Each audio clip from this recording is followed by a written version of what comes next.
We begin this hour with President Joe Biden, who is dealing with the fallout of his decision to pardon his son Hunter for federal gun and tax evasion charges. Mr. Biden handed down a full and unconditional pardon on Sunday that covers any crimes committed or may have been committed between 2014 and 2024. Now, this comes just days ahead of Hunter Biden's sentencing dates of December 12th and 16th. President Biden issued a statement saying, in part, quote, "No reasonable person who looks at the facts of Hunter's cases can reach any other conclusion that Hunter was singled out only because he is my son, and that is wrong." Now, this move marks a major reversal in the president's stance. Mr. Biden vowed to respect the court's decision on several occasions. And just last month, the White House press secretary said a pardon was off the table.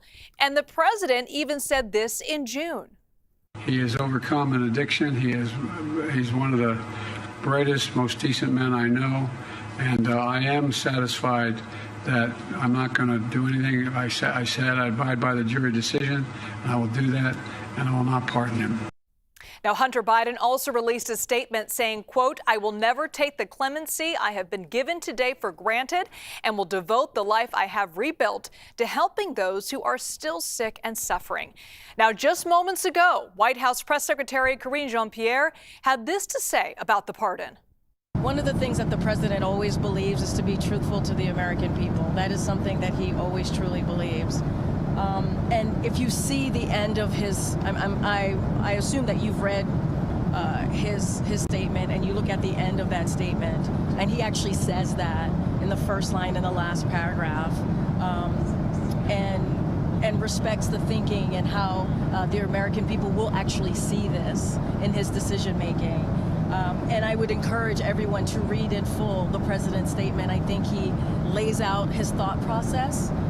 He lays out how he came to this decision. He came to this decision this weekend. So let's be very clear about that. He says it himself. It's in his voice. He said he came to this decision this weekend. And he said he wrestled with this. And because he believes in the justice system, but he also believes that the war politics infected the process and led to a miscarriage of justice. CBS News White House reporter Willie James Inman joins us now from Angola for more on the president's visit to that country. We just heard from the press secretary. Any indication, Willie, the president's going to speak about this during his visit or even make himself available to answer questions about this pardon?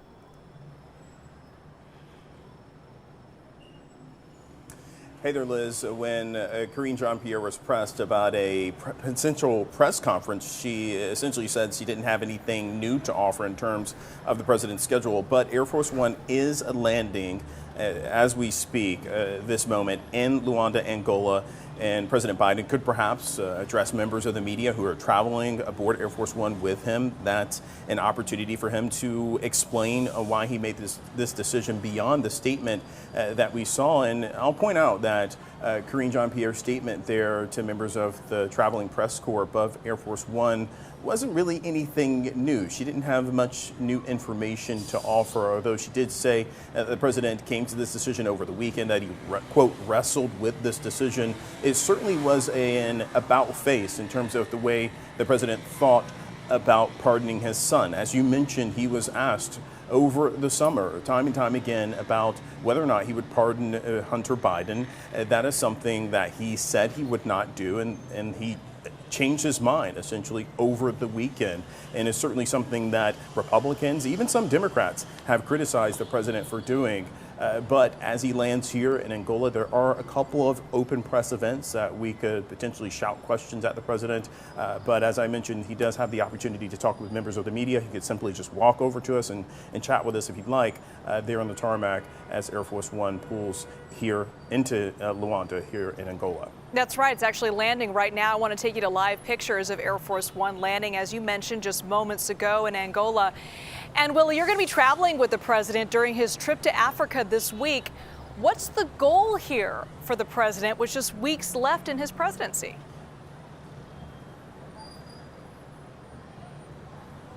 Yeah, a big part of this is to shore up America's commitment to not only Africa, but to Angola, which has really become a pivotal U.S. partner in the sub-Saharan African region over the past several years. President Biden, his administration has committed some $7 billion, about $7 billion to different initiatives here in this country.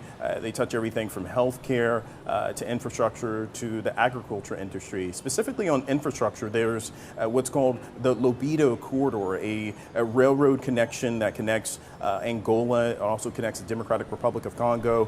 More specifically, it connects those critical minerals to a port on the western coast of Angola, and that port is able to export those critical minerals to places like the United States and other countries.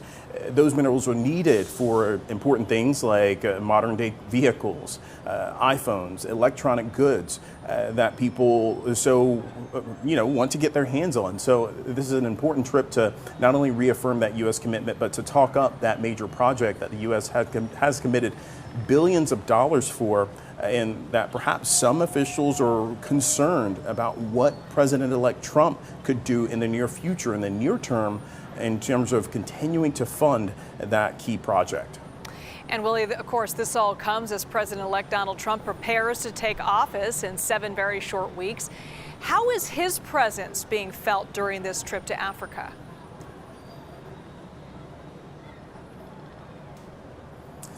Yeah, that's right, Liz. I was in Brazil not too long ago, and at the G20, President-elect Trump's his presence was felt, although he wasn't mentioned quite as much. Even during the APEC summit in Peru, President Xi of China mentioned that he would work with the incoming administration. I was speaking with an official here. One of those officials is on the team that is in charge of the Lobito Corridor, and that official told me that they would work with any administration in terms of working with the Americans to make sure that they have the funds that they need. And as I mentioned, certainly there is perhaps some concern there, although this official wouldn't get into that, as to whether or not President Trump would continue to fund key initiatives in Africa, not just those infrastructure initiatives, but other key programs here. And only time will tell if that will indeed happen. But President Trump's presence is definitely felt on the world stage, even though we still, of course, have President Biden for the next several weeks, Liz. All right, Willie James Inman from Angola, thank you so much for that reporting, Willie.